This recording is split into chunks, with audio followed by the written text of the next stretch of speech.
Hello बच्चों, यह पदबंध पर मेरा दूसरा वीडियो है, पार्ट 2 वीडियो है। इसके पहले मैंने पदबंध पर पार्ट 1 बनाया है। उसमें मैंने बहुत अच्छे से चर्चा की है कि पदबंध क्या होते हैं, पदबंध की परिभाषा क्या है, उसे उदाहरणों सहित आपको समझाया है। तो आप उसे बिल्कुल अवश्य देखिएगा बच्चों।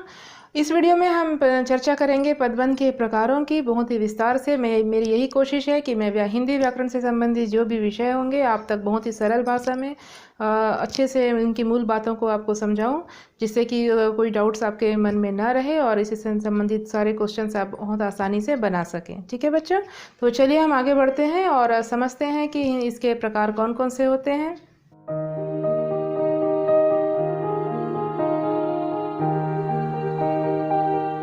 देखिए बच्चों, हम पदबंध को फ्रेज भी कहते हैं। तो यहाँ पे मैंने लिखा है टाइप्स ऑफ फ्रेज, जिससे कि आप बहुत अच्छे से आपको ये पता भी होगा कि फ्रेज, पदबंध और फ्रेज एक ही चीज़ होते हैं।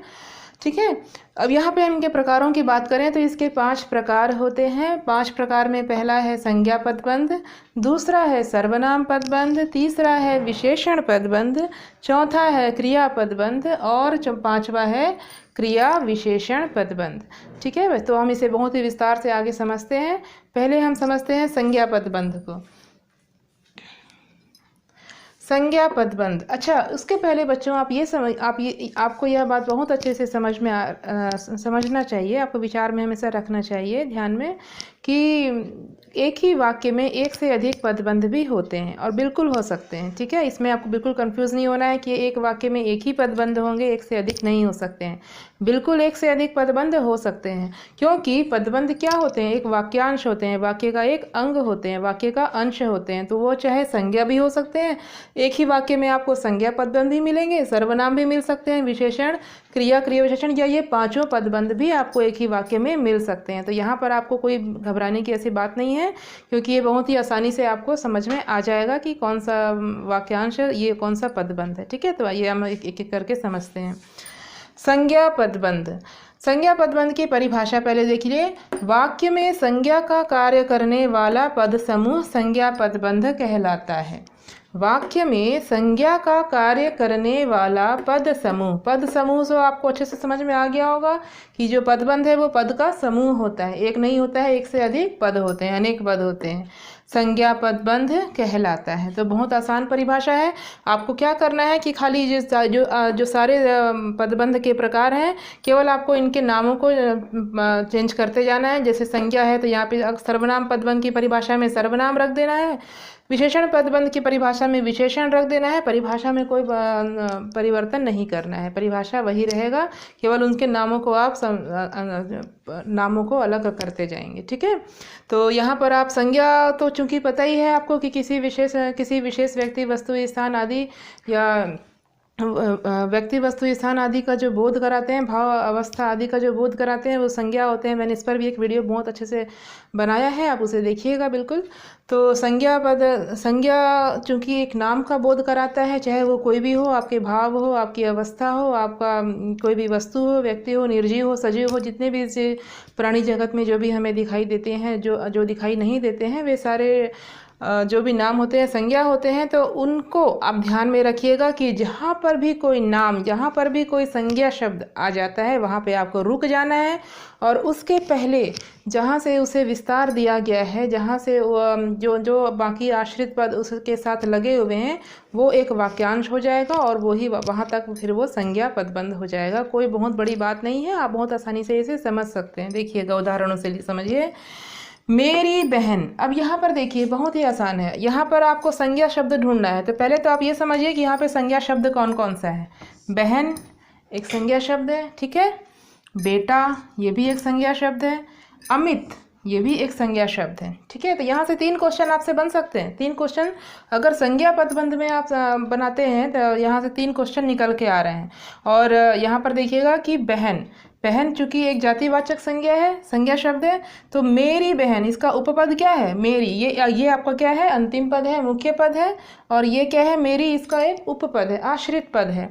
तो ये इसको क्या कर रहा है, ये एक वाक्यांश बना रहा है, ये एक वाक्यांश बना रहा है, मेरी बहन। तो आपको रुकना कहाँ पर है, बहन पर आके। अगर ये क्वेश्चन करता है कि मेरी बहन में कौन सा पदबंध है, तो आपको सिर्फ यहाँ पर देखना है कि अंतिम पद कौन सा है। मैंने आपको बताया है ना कि मुख्य पद, अंतिम पद से ही आपका मुख्य अर्थ दिखता है, मुख्य अर्थ परिलक्षित होता है। ठीक है, अनेक पद मिल जाएं लेकिन वो किसका अनुसरण करती है, मुख्य पद का ही अनुसरण करती है, और मुख्य पद से जो अर्थ सामने निकल कर आता है वही पदबंध को परिभाषित करता है। तो यहाँ पर आपको अंतिम पद को देखना है। तो यहाँ पर चूंकि आपको अगर इस तरह से एक वाक्यांश दिया जाता है प्रश्न में कि बताइए यह कौन सा पदबंध है, तो आपको अंतिम पद देखना है। ठीक है, अंत का पद क्या है, बहन, और ये बहन क्या है, एक जातिवाचक संज्ञा है। क्या है, ये संज्ञा है। तो आपको बिल्कुल कंफ्यूज नहीं होना है और बिल्कुल लिख देना है कि ये संज्ञा पदबंध है। क्लियर। अब यहाँ पर देखिए, मेरी बहन का बेटा, अब बेटा भी एक संज्ञा पद है। यहाँ तक भी अगर आपसे क्वेश्चन करता है कि मेरी बहन का बेटा, तो आपको किसको फोकस करना है, बेटा शब्द को फोकस करना है, का बेटा। आपको यहाँ से समझाने के लिए लिख दे रही हूँ मैं। ठीक है, बेटा। ठीक है, तो आपको फोकस किसको करना है, अंतिम पद को फोकस करना है, मेरी बहन का बेटा, ये भी एक संज्ञा पद है। तो आपको बिल्कुल यहाँ पे बिना हिचके क्या करना है, इसमें संज्ञा पदबंध में टिक करना है। फिर यहाँ पर एक और संज्ञा पद आपको दिखाई दे रहा है, पूछ सकता है कि मेरी बहन का बेटा अमित, मेरी बहन का बेटा अमित, यह क्या है, व्यक्तिवाचक संज्ञा है। तो व्यक्तिवाचक संज्ञा अंतिम पद क्या है आपको देखना है बच्चों। ठीक है, अभी आप संज्ञा पदबंध पढ़ रहे हैं, तो संज्ञा पदबंध में हम केवल अभी संज्ञा की बात कर रहे हैं। ठीक है, तो अंतिम पद क्या है, अमित। अब अमित भी चूंकि संज्ञा है तो बिल्कुल यहाँ पर भी क्या होगा, संज्ञा पदबंध होगा। क्लियर।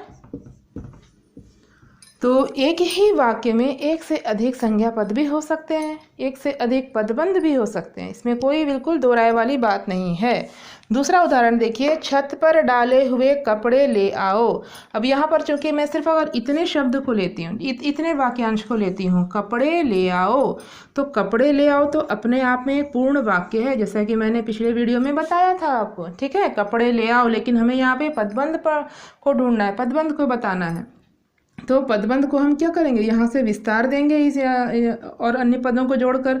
तो छत पर डाले हुए कपड़े, छत पर डाले हुए कपड़े। अब चूंकि कपड़ा क्या होता है, एक जातिवाचक संज्ञा होता है, तो बिल्कुल आपको यहाँ पर समझ में आ रहा है कि यहाँ पर आपको अंतिम पद जो भी देगा आपको उसको समझना है। तो अगर आपको कपड़े पे आके रुकते हैं तो कपड़े पर क्या हो गया, संज्ञा पद हो गया।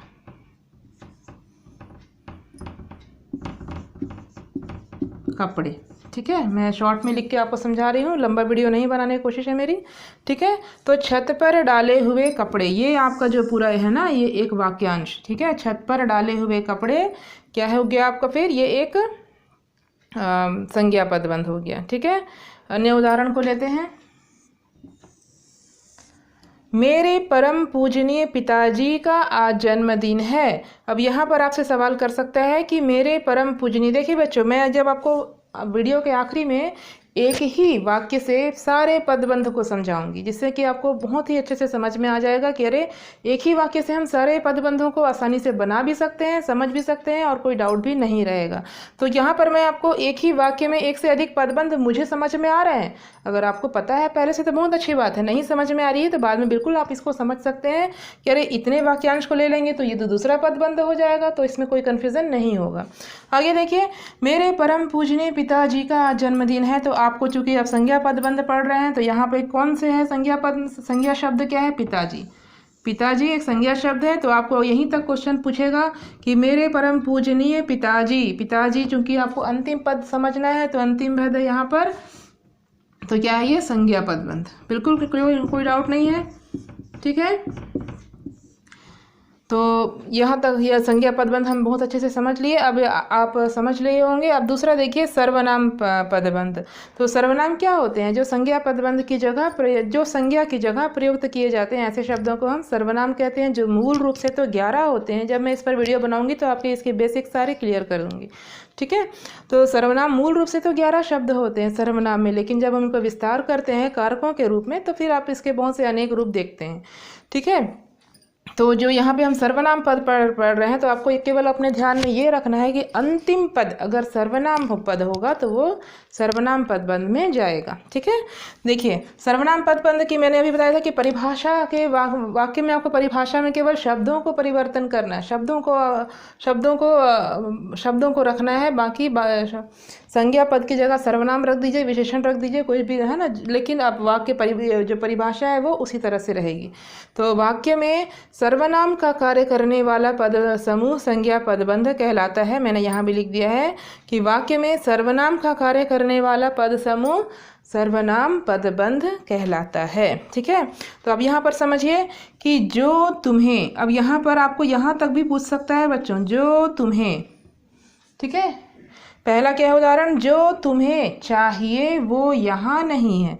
तो जो तुम्हें, तुम्हें अपने आप में भी एक सर्वनाम है, तो ये आपका क्या बन गया, सर्वनाम शब्द, सर्वनाम पदबंध। फिर आपको यहाँ तक भी पूछ सकता है, यहाँ तक भी पूछ सकता है, जो तुम्हें चाहिए वो, जो तुम्हें चाहिए वो। तो अगर यहाँ तक भी पूछता है तो आपको अंतिम पद को देखना है, तो वो सर्वनाम पद है, तो चूंकि वो इसलिए वो सर्वनाम पद बंद हो जाएगा। आगे देखिए दूसरे उदाहरण को, राज की बहन मेरी अच्छी दोस्त है। सर्वनाम शब्द यहाँ पर ढूंढिए, सर्वनाम शब्द क्या है, मेरी। तो आपको क्वेश्चन सर्वनाम पद बंद से संबंधित सिर्फ आपको सर्वनाम पद में ही ध्यान देना है। ठीक है, तो राज की बहन मेरी, मेरी यहाँ तक क्वेश्चन बनेगा, तो ये मेरी क्या है, पदबंध, सर्वनाम पदबंध, कोई कंफ्यूजन नहीं है यहाँ पे। आगे देखिए, इनमें से कोई भी चलेगा। तो इनमें से कोई भी, आपसे क्वेश्चन कहाँ पे आके रुक जाएगा, यहाँ पर आके प्रश्न रुक जाएगा कि कोई, ये आपका अंतिम पद होगा। तो अंतिम पद को ही आपको ध्यान में रखना है जो मुख्य पद होता है। ठीक है, तो इनमें से कोई आपको इस तरह से पूछेगा, आपको इनमें से कोई, तो इनमें से कोई, तो आपको कोई को ध्यान में रखना है, और कोई क्या है, एक सर्वनाम शब्द है, तो इसलिए ये भी सर्वनाम पदबंध होगा। आगे, रीना और आशा, अभी यहाँ पे संज्ञा पदबंध, यहाँ पर अभी संज्ञा है। ठीक है, यहाँ पर अभी सर्वनाम, आपको सर्वनाम पद को ढूंढना है। सर्वनाम पद क्या है, ये सर्वनाम पद ये है। यहीं पर आके अगर क्वेश्चन रुकता है आपका कि वे, तो वे आपको देखना है कि वे तो सर्वनाम पद है, इसलिए रीना और आशा वे, रीना और आशा वे क्या होगा, सर्वनाम पदबंध। अब देखिए बच्चों, बहुत ही माइनर डिफरेंस होता है जो कि आपको समझ में आ जाएगा कि अगर यहाँ पे वे दोनों लिख देता, मान लीजिए अगर यहाँ पे वे दोनों लिख देता, सिर्फ अगर वे को नहीं लेता, तो ये सर्वनाम नहीं होता, ये विशेषण पदबंध बन जाता। मैं आपको यही समझाना चाह रही हूँ कि एक बार आप अगर इसे समझ जाएंगे तो आपको कोई कन्फ्यूज़न नहीं रहेगा। ठीक है, इसलिए जहाँ पर अंतिम पद होता है आप अंतिम पद को ध्यान में रखिएगा। अगर यहाँ पर अंतिम पद दोनों में आके रुक जाएगा तो ये विशेषण पदबंध में चला जाएगा, और अगर चूंकि अभी आप सर्वनाम पदबंध पढ़ रहे हैं, अलग अलग आपको समझना है, तो यहाँ पे विशेषण, ये सॉरी, यहाँ पर जो सर्वनाम पद है वो वे है, तो वे आपका क्या है, किस में जाएगा, सर्वनाम पदबंध में। ठीक है, तो अंतिम पद क्या है, वे है, इसलिए सर्वनाम पदबंध में जाएगा। तो यहाँ हमने इसके 2 प्रकारों की चर्चा की। अब चलिए हम इसके अन्य 3 प्रकारों की भी चर्चा करते हैं। तो अब देखते हैं इसके अन्य प्रकार को। ठीक है, यहाँ पे देखिए तीसरा प्रकार है पदबंध का, विशेषण पदबंध। क्या है, विशेषण पदबंध। तो जैसे मैंने पहले ही बताया था कि आपको परिभाषा को बदलना नहीं है, परिभाषा बहुत आसान है, और जो कि आप केवल आप अलग अलग शब्दों को रखते जाएंगे और परिभाषा बनाते जाएंगे। तो यहाँ पर हम विशेषण पदबंध पढ़ रहे हैं, तो यहाँ विशेषण शब्द रख दीजिए। वाक्य में विशेषण का कार्य करने वाला पद समूह विशेषण पदबंध कहलाता है। ठीक है, अब इसके उदाहरण को देखिए तो आपको और बहुत अच्छे से क्लियर हो जाएगा। उदाहरण, सच बोलने वाले लोग मुझे पसंद हैं। तो पहले आप ये आपको जैसे पता होगा कि विशेषण क्या होते हैं, जो संज्ञा सर्वनाम शब्दों की विशेषता बताते हैं। किसकी विशेषता बताते हैं, संज्ञा और सर्वनाम शब्दों की जो विशेषता बताते हैं वह विशेषण शब्द होते हैं। तो यहाँ पर आपको मैंने जैसे अभी बताया पहले दो प्रकार को, कि आपको अंतिम पद को देखना है। क्या देखना है आपको, जो शीर्ष पद होगा ना, जो प्रधान पद होते हैं, मुख्य पद, उसे आपको देखना है, और क्वेश्चन भी वहीं पर आके रुकता है।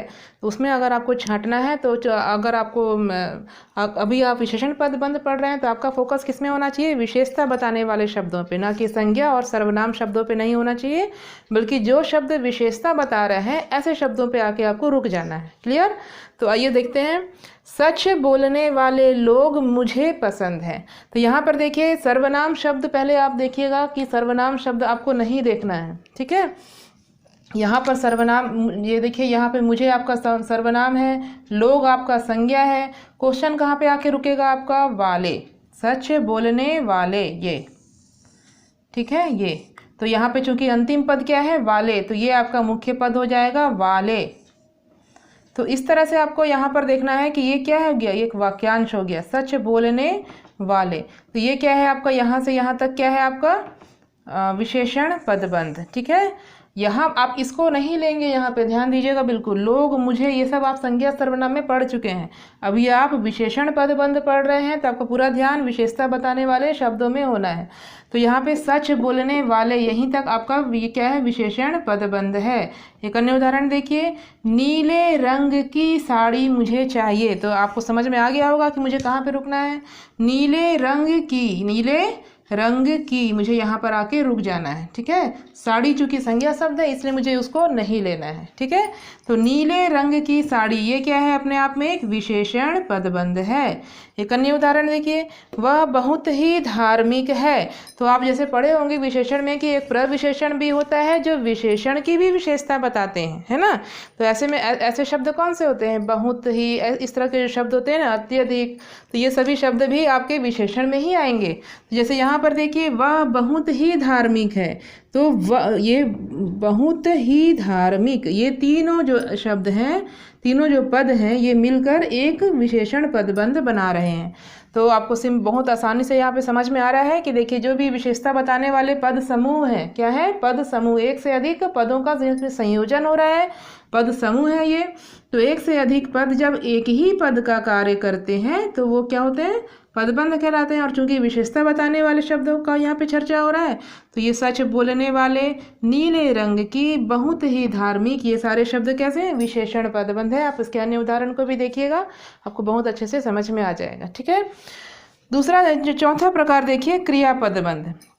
क्रियापदबंध की परिभाषा पहले आप समझ लीजिए कि वाक्य में क्रिया का कार्य करने वाला पद समूह, वाक्य में क्रिया का कार्य करने वाला पद समूह क्रियापदबंध कहलाता है। सिर्फ मैंने यहाँ पे विशेषण की जगह क्रिया को रख दिया है, ठीक है। तो वाक्य में क्रिया का कार्य करने वाला पद समूह, आपको इस पद समूह को ध्यान में रखना है। ये पद समूह आपको जरूर से बोलना है, पद समूह, क्योंकि ये पदबंध होता है, पदों का समूह होता है, एक पद से नहीं होता है, ठीक है। तो अब इसके उदाहरण को समझिए कि मैं खाना खाकर आती हूँ। तो क्रिया, चूंकि आपको पता है कि क्रिया में जो संयुक्त क्रिया है, पूर्वकालिक क्रिया है, बहुत सी क्रियाएं ऐसी होती हैं। जब मैं क्रिया के वीडियो बनाऊंगी तो आपको बहुत अच्छे से उसमें भी समझाऊंगी। तो चूंकि जो लास्ट के जो भी आपके पद होंगे, एक से अधिक पदों का जो समूह होगा वो क्रिया में जाएगा, ठीक है। तो यहाँ पर बहुत आसानी से आप ये समझ सकते हैं कि ये क्या है? खाना खाकर आती हूँ, ये खाकर आती हूँ, ये क्या है? क्रियापदबंध है। उसी प्रकार से दूसरा उदाहरण, वो यहाँ से चले गए, चले गए, चले गए क्या है? क्रियापदबंध है। फिर यहाँ पर देखेंगे, बहुत आसानी है, आप पहचान रहे होंगे, कल हम जा रहे हैं, जा रहे हैं, ये क्रियापदबंध है।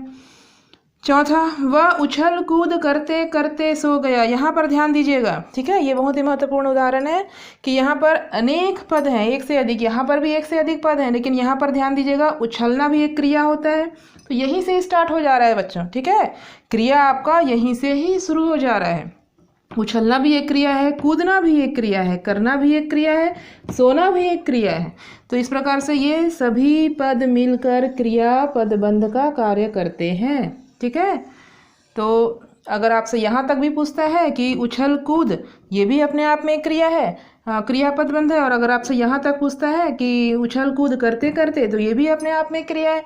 और अगर आपसे पूछता है कि उछल कूद करते करते सो गया, तो ये भी अपने आप में क्रियापदबंध है। तो यहाँ तक आपको कोई डाउट नहीं होना चाहिए। तो अब इसके बाकी एक और प्रकार बची है, उसको मैं आपको समझाऊंगी।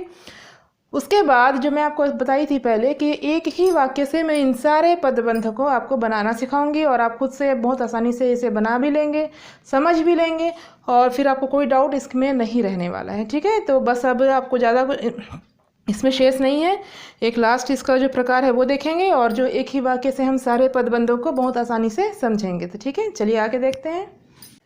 तो देखिए बच्चों, अब हम क्रिया विशेषण के अंतिम पद की बात करते हैं। यहाँ पर क्रिया विशेषण के 5वें जो प्रकार है वो है क्रिया विशेषण पदबंध। ठीक है, तो क्रिया विशेषण शब्द कैसे क्या होते हैं बच्चों, यह तो आपको बहुत अच्छे से पता होगा कि जो संजो की क्रियाओं की विशेषता बताते हैं कि कोई क्रिया कब हुई, कैसे हुई, कितनी हुई, कहाँ हुई, है ना, जो कि उसके स्थान का बोध कराए, उसके काल का बोध कराए, उसके परिमाण का बोध कराए, उसकी रीति की बोध कराए, तो ऐसे शब्दों को हम क्रिया विशेषण शब्द कहते हैं। लेकिन यहाँ पर चूंकि आप पदबंध की बात कर रहे हैं तो वो क्या होंगे, वो पदों के समूह होंगे, एक से अधिक पद समूह होंगे, तो वो फिर क्या होंगे, क्रिया विशेषण पदबंध कहलाएंगे। आइए देखिए इसकी परिभाषा। वाक्य में क्रिया विशेषण का कार्य करने वाला पद समूह, वाक्य में क्रिया विशेषण का कार्य करने वाला पद समूह क्रिया विशेषण पदबंध कहलाता है। ठीक है, इसके उदाहरण को देखिए। बच्चे सुबह से शाम तक खेलते रहे, तो आपको यहाँ पर सबसे पहले तो आपको ध्यान में रखना है कि खेलते रहे, चूंकि खेलते रहे क्रिया है तो जस्ट उसके पहले क्रिया की विशेषता बताते हैं ना क्रिया विशेषण शब्द, तो क्रिया से पहले जो पद समूह आ रहे हैं वो क्या है, क्रिया विशेषण शब्द, क्रिया विशेषण पदबंध है। तो यहाँ पर सुबह से शाम तक, उसके कब तक खेल रहे हैं बच्चे, यहाँ पे काल का बोध करा रहे हैं, तो कब तक खेल रहे हैं बच्चे, सुबह से शाम तक, सुबह से शाम तक, ये आपका क्या हो गया, क्रिया विशेषण पदबंध। ठीक है, अभी अगर आप केवल क्रिया विशेषण शब्द की बात करते तो यहाँ पर सुबह आता या शाम आता, लेकिन यहाँ पर आप पदबंध की बात कर रहे हैं तो एक से अधिक पद ये सभी आपस में मिल जाएंगे, ये सभी आपस में मिल जाएंगे, 1 2 3 4 ऐसे 4 पद मिल जाएंगे। ठीक है, तो क्रिया विशेषण पदबंध समझ में आ गया। अब दूसरा उदाहरण देखिए। जल्दी जल्दी चलो। अब देखिए जल्दी चलो, ये जल्दी अपने आप में क्या है, एक क्रिया विशेषण शब्द है, लेकिन चूंकि यहाँ पे एक से अधिक पद समूह होते हैं किसमें, क्रिया विशेषण पदबंध में, इसलिए जल्दी चलो ये क्या है, अपने आप में क्रिया विशेषण पदबंध। किसकी विशेषता बता रही है, चलना क्रिया की विशेषता बता रही है। ठीक है, यहाँ तीसरा उदाहरण देखिए।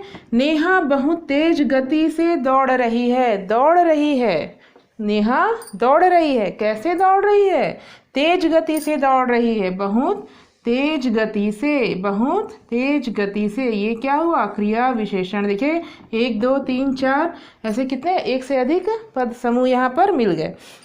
वह हंसती हुई आ रही है, आना, ये क्या है, आना, वो कैसे आ रही है, हंसती हुई, तो आपको यहाँ पर क्या है, आना की विशेषता बता रही है। ठीक है, आना की विशेषता बता रहे हैं ऐसे शब्द, तो कैसे आ रही है, वो हंसती हुई आ रही है, हंसती हुई आ रही है, तो ये हंसती हुई ये क्या है, क्रिया विशेषण पदबंध, क्या है, क्रिया विशेषण पदबंध। क्लियर।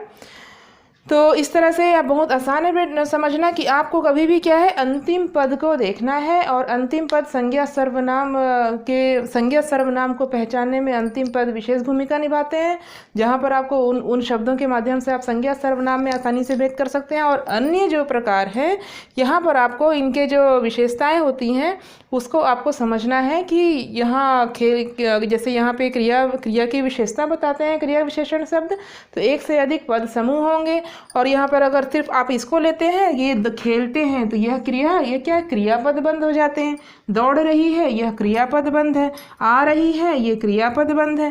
तो इस तरह से जो क्रियाओं का बोध कराते हैं, जो पद समूह क्रियाओं का बोध कराते हैं वो क्रियापद बंद हो जाते हैं। ठीक है, तो बहुत आसान है समझना। अब मैं आपको जो बोली थी कि एक ही वाक्य से हम ये सारे पदबंध को समझ लेंगे बहुत आसानी से, आप खुद भी बना लेंगे बच्चों। तो इससे देखिए कैसे होता है। पहला, रमेश कल आएगा, बहुत आसान सा एक वाक्य है, रमेश कल आएगा। तो यहाँ पर आपको चूंकि मालूम है कि क्रिया कहाँ पर हो रही है, कल आएगा, तो ये आपका क्या है, क्रियापद बंध। क्या है बच्चों, क्रियापद बंध।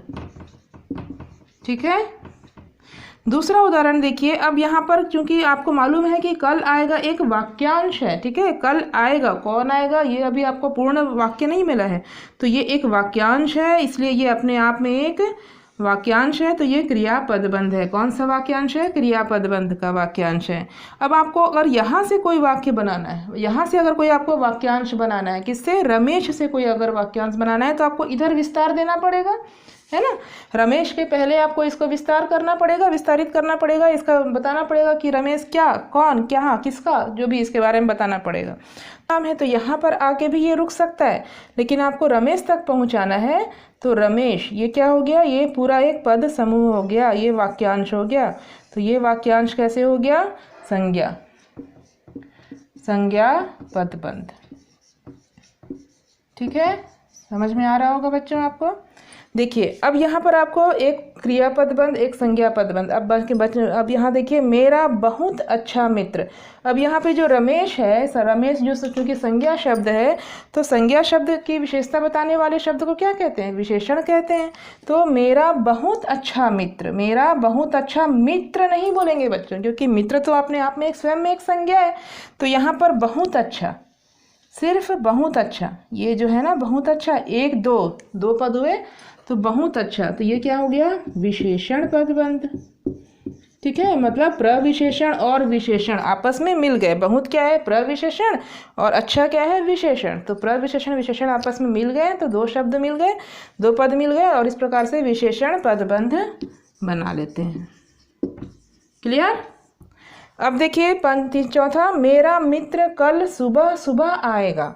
अब यहाँ पर चूंकि आएगा, आएगा क्या है, एक क्रिया शब्द है। ठीक है, और हमें अभी तुरंत पढ़े हैं कि क्रिया शब्द की विशेषता बताने वाले शब्दों को क्या कहते हैं, क्रिया विशेषण शब्द कहते हैं। और यहाँ पे हम पदबंध की बात कर रहे हैं, तो एक से अधिक पद समूह है वो चूंकि। ठीक है, तो कल ये भी एक पद है, सुबह ये भी एक पद है, सुबह सुबह। ठीक है, तो ये तीनों पद मिल जाएंगे, कल सुबह सुबह, कल सुबह सुबह। ये क्या है अपने आप में, क्रिया विशेषण पदबंध,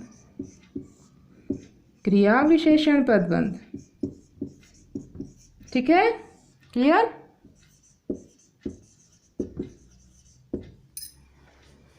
ठीक, अब देखिए, मेरा मित्र रमेश वो कल आएगा। अब यहाँ पर आपको एक शब्द में यहाँ पर आपको ध्यान देना है, वो वो यहाँ पर आके अगर ब्रेक मिलता है आपको, यहाँ पे आकर कोई वाक्यांश रुकता है वो, तो ये वो क्या है, अपने आप में एक सर्वनाम शब्द है।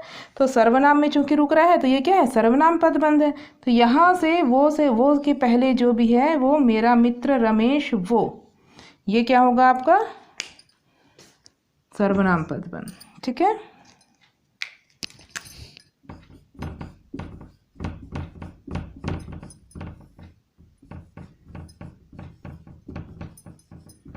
ठीक है बच्चों। तो मुझे आशा है कि यहाँ तक अब आप बहुत अच्छे से समझ गए होंगे। मैंने एक ही वाक्य से आपको सारे उदाहरण, सारे प्रकारों का उदाहरण समझा दिया। तो अब आपको यहाँ पर कोई डाउट नहीं रहना चाहिए। मैंने बहुत अच्छे से विस्तार से इसे समझाया है बच्चों। तो एक बार फिर से इस वीडियो को वापस से देखिएगा अगर आपको कहीं डाउट हो, और अगर कोई डाउट है भी तो कमेंट करके मुझे पूछिएगा, मुझे अच्छा लगेगा, मुझे आपकी शंकाओं को दूर करने में बहुत अच्छा लगेगा।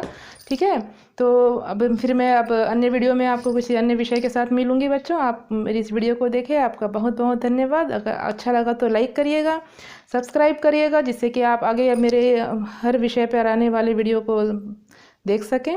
ठीक है बच्चों।